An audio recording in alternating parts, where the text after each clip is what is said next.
రాధా, నువ్వు ఇక్కడే ఉండు. నేను నీకోసం కషాయం చేసి తీసుకొస్తాను. తక్షణమే ఉపశమనం లభిస్తుంది, సరేనా? ఇప్పుడే వస్తాను.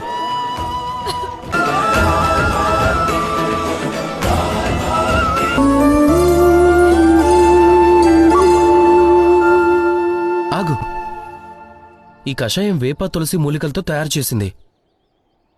చేదుగా ఉంటుంది.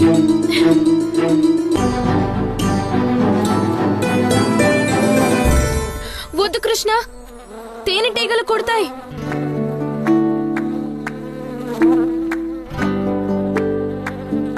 ఏం కుట్టవలే, కేవలం కాస్త తేనె మాత్రమే అడిగాను కదా, అది కూడా ప్రేమతో అడిగాను. ఇంకా ప్రేమతో అడిగితే ఈ ప్రపంచంలో అన్నీ దొరుకుతాయి. ఇప్పుడు ఈ కషాయాన్ని తాగు, ఇది చేదుగా ఉండదు.